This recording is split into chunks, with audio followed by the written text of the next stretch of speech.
ಸಮಸ್ತ ಕರ್ನಾಟಕದ ಜನತೆಗೆ ವೃತ್ತಿ ರಂಗಭೂಮಿ ಕಲಾವಿದ ಹಾಗೂ ಧಾರವಾಡ ರಂಗಾಯಣದ ನಿರ್ದೇಶಕ ಡಾಕ್ಟರ್ ರಾಜು ತಾಳಿಕೋಟಿ ಮಾಡುವ ನಮಸ್ಕಾರಗಳು. ಈಗ ನಾ ಯಾಕೆ ನಿಮ್ಮ ಎದುರಿಗೆ ಬಂದಿನಪ್ಪ ಅಂತಂದ್ರೆ, ನಮ್ಮ ದೇಶದ ಒಬ್ಬ ಸೇನಾದಿ ಪ್ರಕಾಶ್ ತಾರಾಜಿ ಸಾವಂತ್ ಇವ್ರ ಮಗನಿಗೆ ಈಗ ಕ್ಯಾನ್ಸರ್ ರೋಗದಿಂದ ಬಳಲ್ತಿದ್ದಾನೆ. ಅದರ ವೈದ್ಯಕೀಯ ಖರ್ಚು ಸುಮಾರು 75ರಿಂದ 80 ಲಕ್ಷ. ಅದನ್ನು ಭರಿಸುವ ಶಕ್ತಿ ಆ ಯೋಧನಿಗಿಲ್ಲ.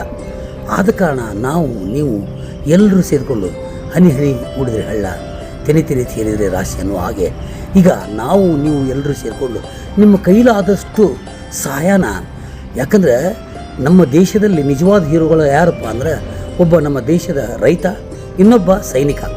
ಆ ಸೈನಿಕನ ಮಗನಿಗೆ ಏನಾದರೂ ತೊಂದರೆ ಆಗಿದೆ ಅಂದರೆ ಅದು ನಮಗೂ ತೊಂದರೆ ಆದ ಹಾಗೆ. ಯಾಕಂತಂದರೆ ನಾವು ಇವತ್ತೇನಾದರೂ ಉಸಿರಾಡ್ತೀವಿ, ನೆಮ್ಮದಿ ನಿದ್ದೆ ಮಾಡ್ತೀವಿ ಅಂದರೆ ಆ ಗಡಿಯಲ್ಲಿ ಕಾಯುವಂಥ ಸೈನಿಕನ ಆ ಒಂದು